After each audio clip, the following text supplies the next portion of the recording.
দর্শক, প্রকাশিত হলো বিশ্বকাপ বাছাই পর্বে সর্বশেষ পয়েন্ট টেবিল, যেখানে পয়েন্ট টেবিলে উন্নতি হয়েছে ব্রাজিলের। গতকাল রাতে বিশ্বকাপ বাছাই পর্বে মাঠে নেমেছে আর্জেন্টিনা ও ব্রাজিল। আর্জেন্টিনা মুখোমুখি হয়েছে প্যারাগুয়ের বিপক্ষে, যেখানে 2-1 গোলে আর্জেন্টিনাকে হারতে হয়। অন্যদিকে ব্রাজিল মুখোমুখি হয়েছে ভেনেজুয়েলার বিপক্ষে, যেখানে 1-1 ম্যাচটি সমতায় ফিরে আসে। ব্রাজিল ও আর্জেন্টিনা ম্যাচ শেষে প্রকাশিত হয়েছে বিশ্বকাপ বাছাই পর্বের পয়েন্ট টেবিল। যেই পয়েন্ট টেবিলে সর্বপ্রথম স্থানে রয়েছে আর্জেন্টিনা। আর্জেন্টিনা 11টি ম্যাচ খেলে 7টি জয়লাভ করেছে, 3টি হার এবং 1টি ড্র।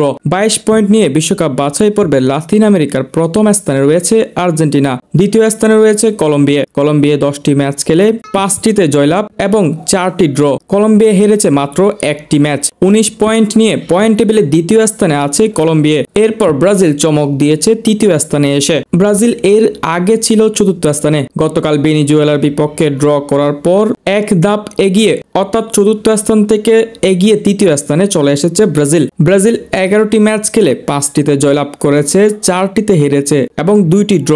ইতিমধ্যে 17 পয়েন্ট নিয়ে পয়েন্ট টেবিলে তৃতীয় স্থানে আছে ব্রাজিল। আর্জেন্টিনা ও ব্রাজিলের পয়েন্টের তফাৎ মাত্র 5, অর্থাৎ আর্জেন্টিনা 22 পয়েন্ট এবং ব্রাজিল 17 পয়েন্ট। ব্রাজিল যদি আর 5 পয়েন্ট পায় তাহলে আর্জেন্টিনার পয়েন্ট আর ব্রাজিলের পয়েন্ট সমান হয়ে যাবে। যদি 6 পয়েন্ট পায় তাহলে ব্রাজিল চলে আসবে একদম প্রথম স্থানে। এরপর এক ধাপ পিছিয়ে গেছে উরুগুয়ে। বর্তমানে লাতিন আমেরিকার পয়েন্ট টেবিলে উরুগুয়ে রয়েছে চতুর্থ স্থানে। 10 ম্যাচ খেলে 4 জয়, 4 ড্র এবং 2 হার নিয়ে 16 পয়েন্ট পেয়েছে উরুগুয়ে। দর্শক, আবারও বিশ্বকাপ পয়েন্ট টেবিলের তালিকাটি এক নজরে দেখুন, যেখানে ব্রাজিল এক ধাপ এগিয়ে এসেছে। 20 নভেম্বর ব্রাজিল মুখোমুখি হবে উরুগুয়ের বিপক্ষে। ম্যাচটি যদি জয়লাভ করতে পারে তাহলে আরও এগিয়ে আসতে পারে পয়েন্ট টেবিলে।